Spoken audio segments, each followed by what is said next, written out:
That's what G said here with a late night last minute pod blast. Wasn't going to do another pod this week, but I like some races on Saturday. I like some races on Sunday and a couple football games to play. So we're going to do a little quick one where we go through some of our plays and a little added thank you and a little thank you bonus to everyone out there on Thanksgiving weekend. So let's get right on into the show. And show is brought to you by Sarah Candle Company. Visit sarahcandles.com, C-E-R-A candles.com. The goal of Sarah Candles, to create a candle 100% natural, clean burning, and of the highest quality that everyone can enjoy. Here are why Sarah Candles are the best. Number one, all natural soy wax, free from those toxins that are found in paraffin wax, which is used by a lot of the other leading brands. The all-natural soy wax actually holds a scent better and can burn up to 50% longer than the traditional paraffin wax candle. 100% lead-free cotton wicks, completely natural scent. Made in micro batches, hand-poured to ensure the highest quality. 100% locally sourced and handcrafted in the USA. We have 25 different available scents, 3 different sizes. These are fragrance oils infused with natural essential oils, the best ingredients, quality packaging, affordable prices, longer burning, and none of those toxins, those carcinogens, those pollutants that are present in paraffin wax. I know these people very well. This was created by people who love candles. They started out experimenting, trying to create the perfect candle, and now they've blossomed into Sarah Candle Company. Through research, they were able to discover the benefits of all-natural soy wax. This is a perfect gift for the holiday season for someone, and I can offer you a little bit of a bonus. If you use the promo code GINO, you'll get 10% off of your purchase. Like anything, you have to take good care of your candle, especially something that's going to be burning and has a live open flame. So there are instructions and details on how to keep your candle clean and on how to ensure the perfect burn. I've tested these out. I love them. And I'm very excited to introduce Sarah Candle Company as one of the sponsors of That's What G Said podcast. Gave out a couple plays for NFL and for NCAA football prior to Thanksgiving for the Thursday-Friday games. NFL, we went 1-1. We had the Bills, the win over the Cowboys, and we lost with the Falcons. And that was a pretty bad loss with the Falcons, as they missed an extra point, a field goal. They completely, when you look at the team stats, they really dominated the game. It's funny, but they turned the ball over on downs on 4th down a couple different times, and you missed, and the turnovers, and then you missed a field goal, and you missed the extra points, and another instance where you end up going for 2 and you don't get it, and we end up losing that game by a half a point. We had plus 7.5. They lose by 8. That was a pretty bad loss, but we'll, I guess, tolerate it because we sort of got away with one in the Ole Miss game. We went 3-1 in our 4 NCAA football plays.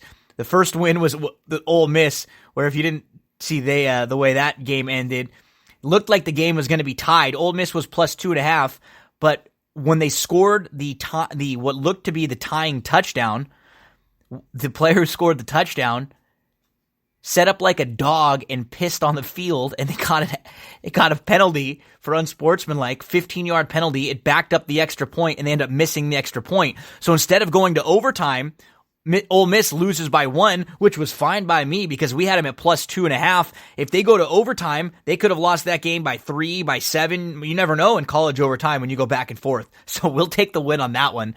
We had Virginia plus 3. We had Cincinnati plus 11.5. We lost with Texas Tech, and Texas Tech was up 14 early. I blame that one on Stephanie. She's a Red Raider, so she takes all the blame for that one with the loss today. She was absorbing all of the frustration from the Red Raider loss that I needed.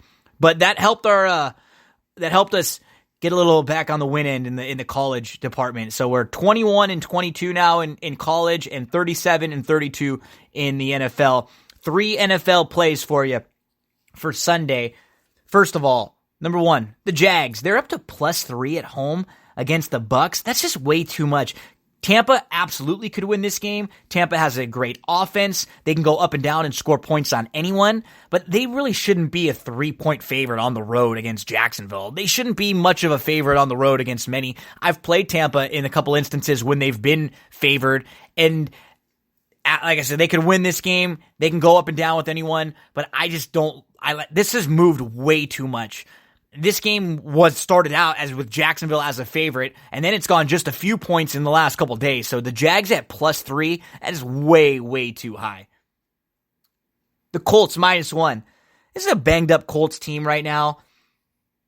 They're trending in the wrong direction, whereas the Titans, they've looked really, really good with Tannehill. Henry starting to run the ball like he does towards the end of the season. So I think you have two teams, the perception of them are going opposite, and that's why this line has moved now, and it's all the way down to Colts -1, and it should be at least 3, So I think this is a great spot where you're getting a couple free points with the Colts here. Colts -1 as our second play. And the third play, the Raiders. Everybody saw the Raiders get the crap kicked out of them by the Jets last week. The Raiders were looking ahead. They had to travel and go play the Jets across the country. I think that was just a real trap game. We played the Jets in that game, and I think the Raiders are going to be able to at least keep this game close or get you a back door. They're up to +11.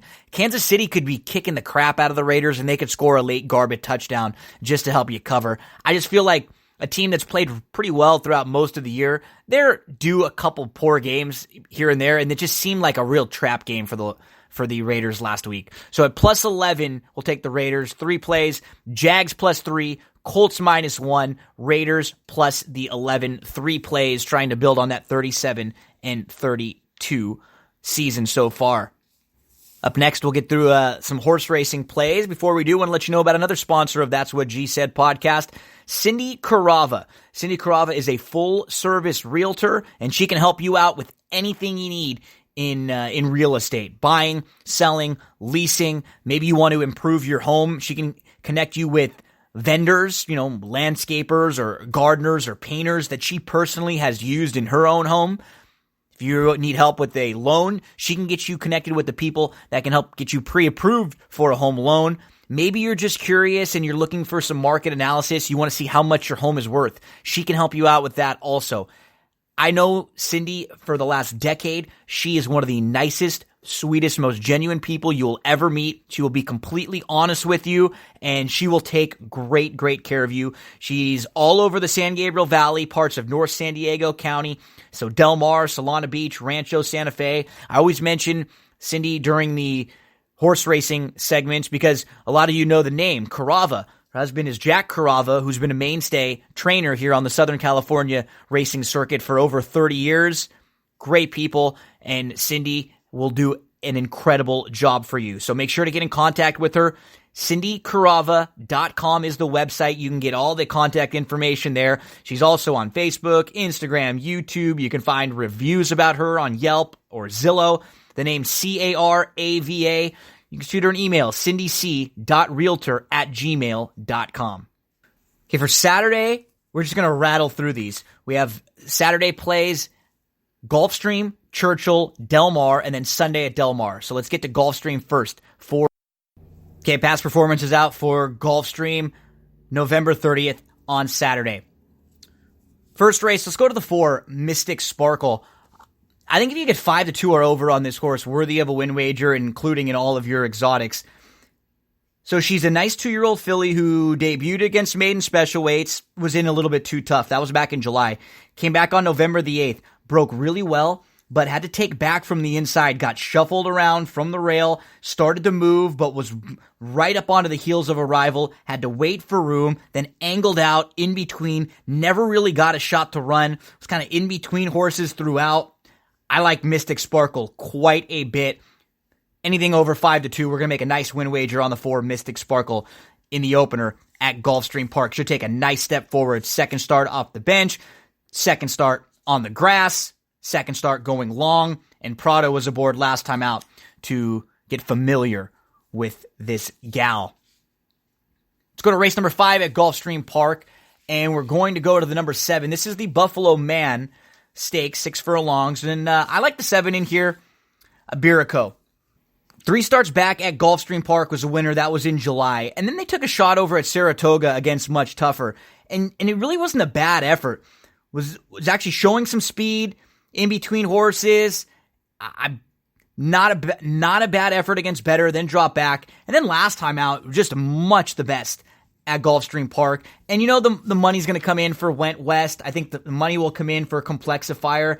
They both come off of fine efforts, but I actually think Iberico here with some home court advantage might be able to get the better of two horses who could be a little bit better maybe going long and who might be better prospects down the line. Let's go to Iberico in here. Anything over 3-1 on the number 7 in the 5th race. 7th race. Going a mile on the turf course, let's go to the number 5, Lucky Jingle. Last time we saw Lucky Jingle on the grass, it was in a stakes race at Saratoga, and she was inside, she was tucked in, but she just did not seem to enjoy being on the inside of horses. She got shuffled, she was waiting behind, and she never really got a shot to run. Isn't quite as bad as it looks on paper, and she was behind a couple nice horses that day in Cristal and Sweet Melania, who you've seen a couple times in the past performance running lines. She just got outrun on the dirt last time out, but she was a winner on the dirt 2 starts back. Now she comes back to the grass, and I think the form is going to be a little bit hidden because of the last effort that wasn't so great, and the last time she was on the grass, it doesn't look so great on paper. But she can sit, she can pass horses, she has some tactical speed if need be. That is the number 5, Lucky Jingle. So we hope Prado can get another victory here. Looking for a couple from Prado on the Gulfstream Park card for Saturday. Let's get you to race number 8 at Gulfstream Park, and let's go to the number 9. That is Kimura. I really like the debut effort from Kimura at Gulfstream Park, and then went over to Monmouth, and she went right down to her nose, stumbled, and she got beat out of a spot, and then was shuffled back when she was trying to recover. It was just a really brutal start, and she never had any chance after that.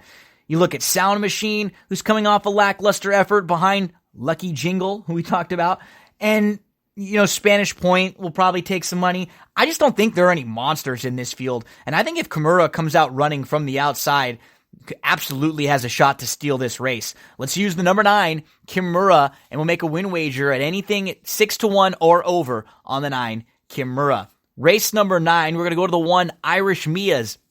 I've been following this guy for a while.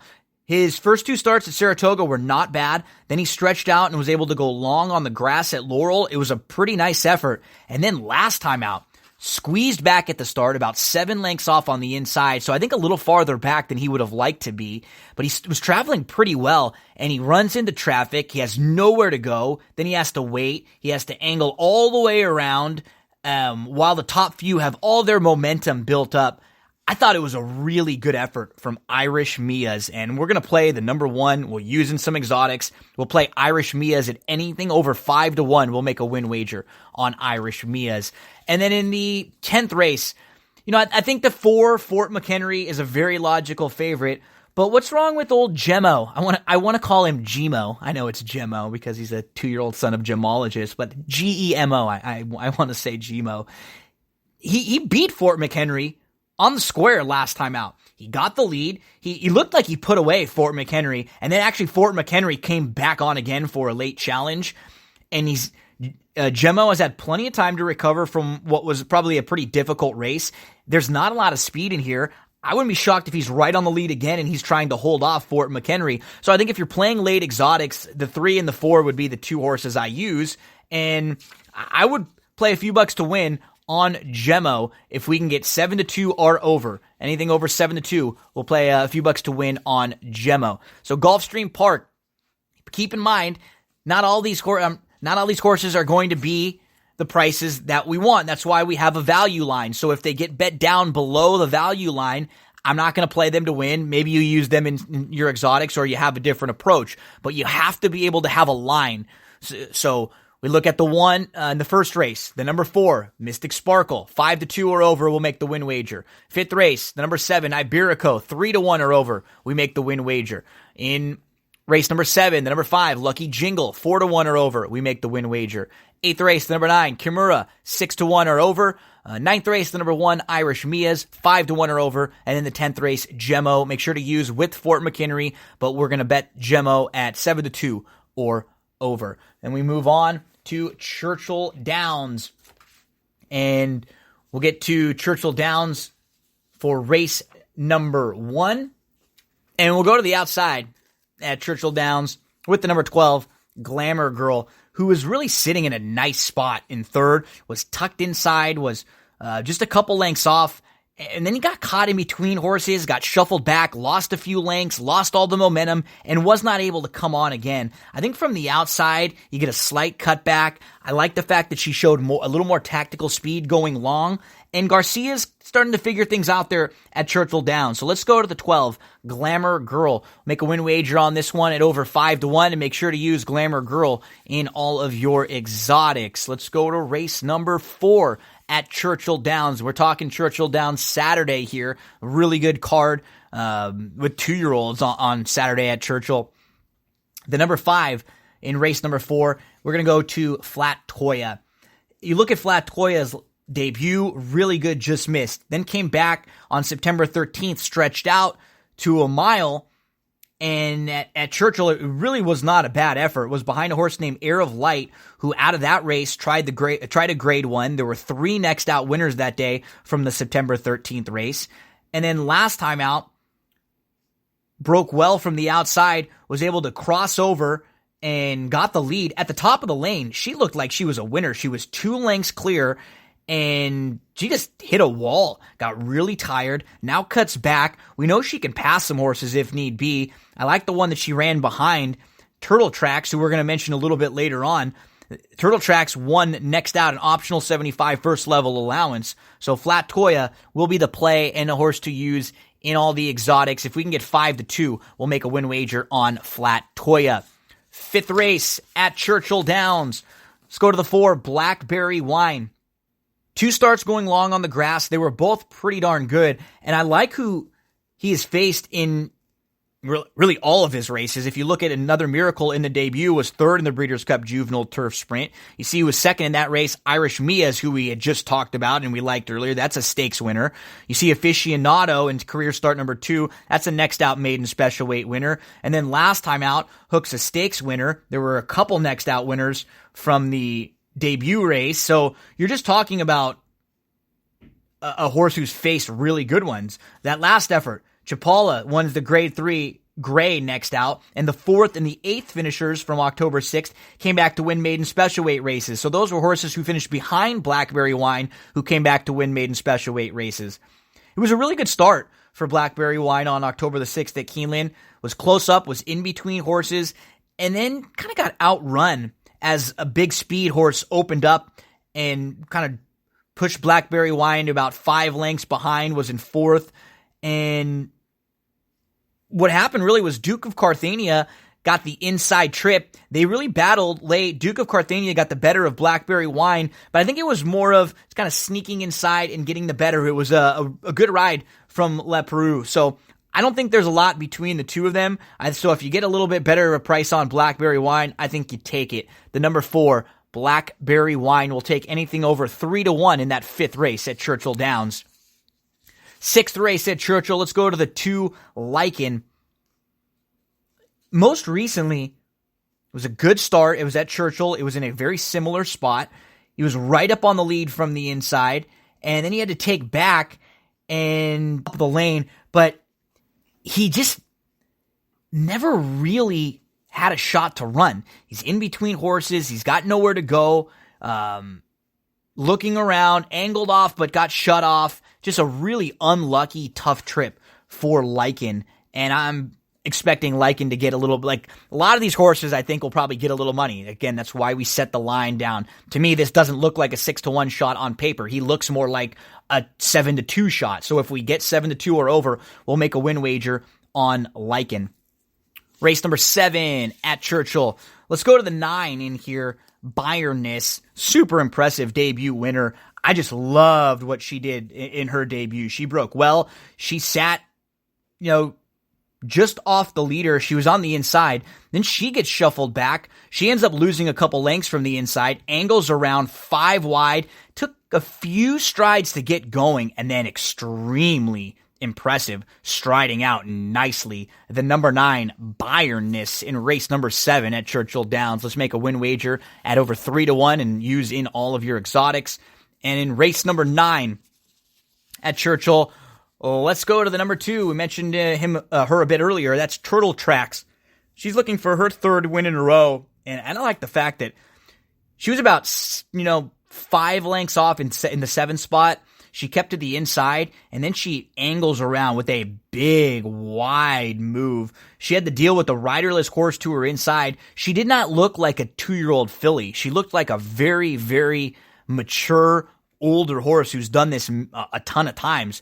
I like Turtle Tracks a bit. I respect Finite from the rail, but let's make a win wager on Turtle Tracks. If we can get anything over 9-2 and use in all of your exotics. No real strong opinion in the last few races at Churchill Downs, mainly, because in the other stakes race, which is the Kentucky Jockey Club, I think Tiz the Law is really good.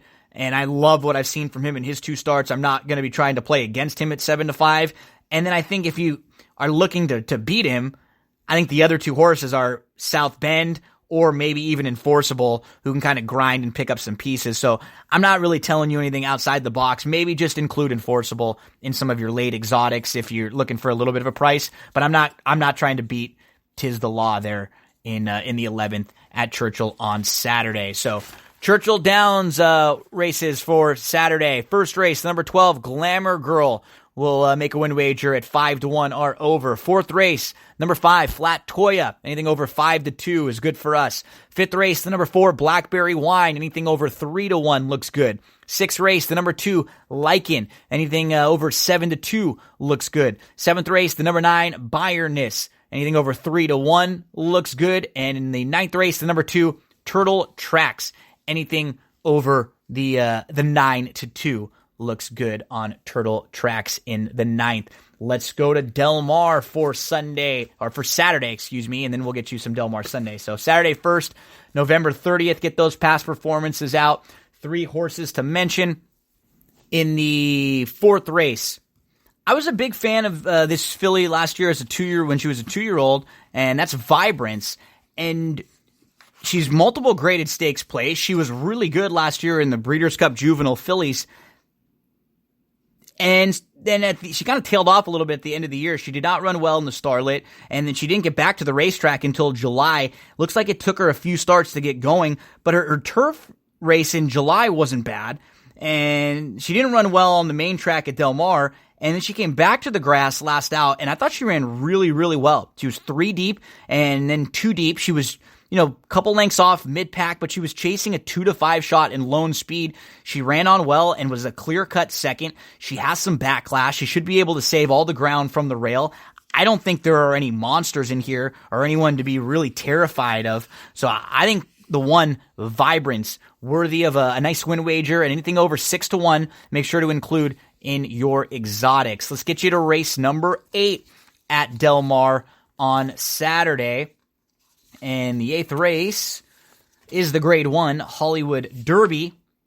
I think the 9 standard deviation is interesting. This is a 3-year-old I followed for a while. I don't want this horse to take at anything like under 4-1. So if he gets bet down a little bit for Brown, then, maybe you don't want to hit him as hard. But I'm not really too impressed with a lot of the local horses in this spot. I think many of them could win, but standard deviation has a big opportunity to steal this race with Johnny V for Chad Brown. So you use him in all your exotics, and at 4-1 or over, we'll make a win wager. The 10th race at Del Mar for Saturday, we're going to go to the number 12 Media Blitz. I think sometimes we get worried about horses who have a tough post. And other times the post can really help them because it kind of forces their hand. I think with the outside draw, Media Blitz is going to have to just take back or get a little more aggressive and be forwardly placed. But I'm hoping they decide, you know what, let's just take back a little bit. We'll take back and we'll try to make one late rally. This is a horse who's training really well, and I'm expecting him to take a little step forward. Media Blitz. He regressed a little last time out, but a repeat of his debut race has him right there. It's going to be all about the trip for Media Blitz. So let's use the 12 in all of your exotics. The 3 races for Del Mar Saturday.